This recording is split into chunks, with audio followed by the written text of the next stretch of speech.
Hello, my name is John Sveck. Welcome to this All 24 video. Today, Coach Waterman and I are joined by Taylor Nill. He is the offensive coordinator at UBC. Thanks for being with us, Coach. Thank you, guys. Appreciate it. So, Coach is going to talk us through one of his plays here. So, I'll go ahead and just give you the floor. Thanks, Coach. So for us, this play is called Pittsburgh, and essentially it's a crossing route play, and with a lot of the sort of pattern matching coverages we see here in the Canada West, it's a way for us to sort of combat what that coverage tries to do, which is keep everything in front of it. And so this is something we implemented in 2017, actually, at the very end of the season. Was a concept we kind of came up with, and then the last 2 years we've run it from start to finish. Last year, or 2018, with Coach Potasic here, and then 2019 with myself here. And so over the last 2 years, we've thrown this 51 times and completed over 70% 70% completion rate, and we've averaged 9.4 yards per completion. So it's a great play for us just to get the quarterback in rhythm. It's a good 1st and 10 play, but we've used it up and down the field in the red zone. We've used it in short yardage situations. It's kind of got a little bit of everything built in. Basically what it is, Coach, is it's a man zone read off of the boundary halfback.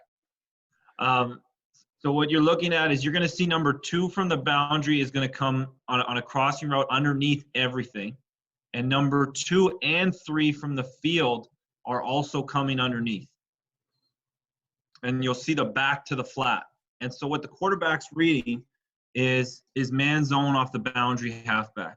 If the boundary halfback is going to chase number 2 from the boundary, he's going to have to run through a lot of junk from those 2 crossing routes from the field.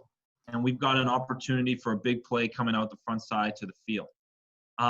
If it's zone coverage, then he's going to read number 3 to the field, which we hit here, to number 2 from the field, who's going to sit over the ball at about 8 to 10 yards. He needs to get a little bit deeper than he is in this clip.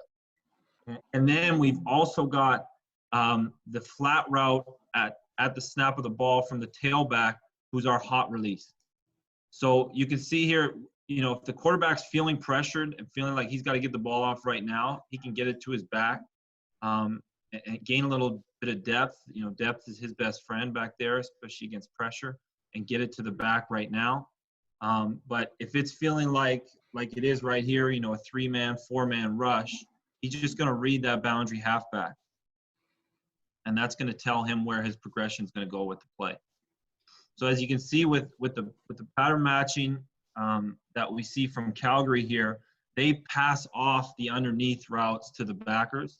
And so you end up getting 5 on 2, and we get what we want underneath, which is, you know, essentially man-to-man, but you get a lot of crisscrossing by those routes, and it creates some indecision from those linebackers underneath. Well, one of the questions I want to ask is you've got some of these unders coming across, and I love how you've got the breakdown of, you know, the man zone, the single defender read here. When those receivers clear that Mike backer, like for example, when that 2's coming from the or 3's coming from the field, does he sort of have a settle in a zone? Is that what you tell him? Settle down in the window? We'd like him to keep moving, but definitely to gear down.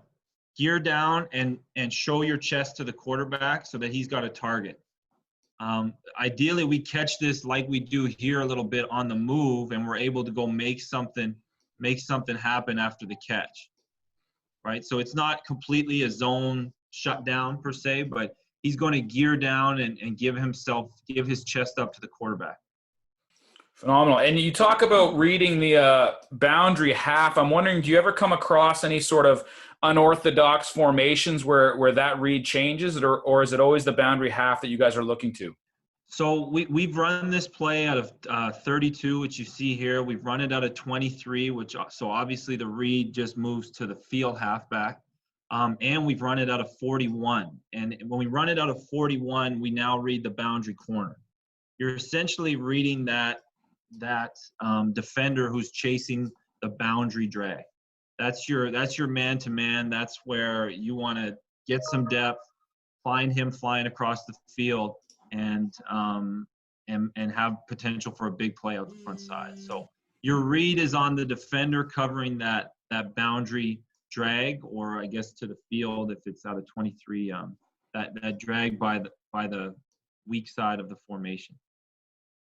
Do you ever get some teams where they sort of like you look kind of, it looks like man, and all of a sudden now they've got someone sitting on the opposite side, and you tell your quarterback to get his eyes, even though he thinks it's man, to get his eyes to the grass ahead of that receiver? Yeah, and that's what you see here to the field. We've got a sort of our big dig out by the Z receiver, the number one out to the field. And if our quarterback does get hung up on that boundary drag route, he does still have that dig over top to potentially get to. And one other thing we've done, guys, with this play is we've used motion, right? It's a man zone read, so we can utilize some motion. We can skate the wide receivers down, and they can run the underneath routes. We can do some things pre-snap to give the quarterback an indication of what's coming. So it's a simple concept. It's a full field concept that we install, but we've run it a multitude of ways and with different varying motions and things like that. You talk about installing it as a full field concept, and that's what I was going to kind of ask. Is this something you're putting in early in training camp, and are you breaking it down into sections or installing it all at once as that concept play? It's installed all as once. We install it first and foremost at a 32, which you see here, just to make it as base as possible and for everybody to understand their roles and where they fit in this concept. And then we move it around. We start to motion. We start to flip formations. We do all sorts of stuff like that. So it's installed as a full concept, and it's installed very early in camp. It's probably our first, full field concept that we install here. Yeah, I was just going to say, noticing that you had that post by the number one. That's right. Blowing the top off. So if you got a zero look, that's something that you can come to, right? Yeah, I know Coach Potasic and I were discussing this offseason, and he had talked about using that post, actually getting that guy off the ball and using it as something of a zero beater as well. If you could survive long enough to your foot in the ground and let it go, that's an option. And that's an important coaching point there, Coach, is that post, as we see here, the coverages we see in our conference, they pass off, most of them pass off that drag from number 2 to the boundary. And so we eliminate 2 whole players to the boundary there, which is where we typically want the play going. So it just clears out space once we do have a catch for potentially, bigger after the catch opportunities. And then obviously from the end zone perspective, the quarterbacks have to be smart. They have to be in tune with what's going on. We're obviously looking to protect his backside as he's reading typically the boundary first, and he's got his hot release to the boundary.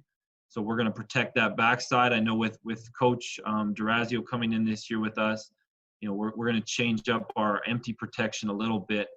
But how we were doing it last year, we were protecting that backside. So anything that was hot came out off to his face, and he could get it out to his back if he needed to. Coach, when you're working the quarterbacks through this type of progression, and so they're reading off the boundary, and then you're asking them if they don't like that, they get that man chase, and now they're going to come back to the field. So what do you talk to them about how to reset their feet? And are they supposed to sort of just get their hallway changed a little bit? Yeah, we talk about it sort of as a sprinkler read. So it's like he's a sprinkler in the yard, and he's working his progression across the field. And so we just try and get them. We work on this in individual periods, during specials periods. We're working on him just trying to make sure he can set his hallway. We talk about setting his hallway to his target, and we just work on that type of technique throughout practice. And you can see here the bind it puts on these underneath backers. As number 3 from the field, who's coming into that vacated area, has a nice space. If we don't like it, if that Mike or Buck, as we call it, attaches to number 3, you can see number 2 from the field sitting right over the football. Right? It's created a lot of indecision and uncertainty from those underneath backers. So those are your zone routes, number 3 and number 2 from the field, and your man route is number 2 from the boundary coming back to the field. Your hot release is your tailback, and then you've got your Z receiver out to the field as sort of a, if you get stuck on your man read and you don't like it, or as you said, Coach, if someone's waiting for him out the other side, you do at least have something to come back to. But to be quite frank with you, we've only out of the 51 throws, we've only thrown it to the tailback, number 2 from the boundary, and number 2 and 3 from the field. So we fortunately haven't had to get there yet. When that boundary from number 2 comes across and there's a man chase, he really has to try to set his path according to. Is it his responsibility to set the path according to the other crossers, or how do you talk to them about that? Great question. No, 3 and 2 from the field have specific depths and targets that they're trying to get to. Number 2's responsibility is it's a foot race. We're relying on the fact that if it's man-to-man, that halfback is going to run into 4 people, 2 defenders and 2 receivers running across the field, where number 2's coming his sole responsibility is to come underneath everything and hit it full tilt. That's his coaching point, is hit it full speed, because if you're getting it, it's a foot race across the field. And we're relying on the fact that halfback's going to have to run through a bunch of traffic to get there. Awesome. That's great. Thank you for being with us, Coach. Appreciate it. Thanks for everything you guys are doing. We appreciate it myself.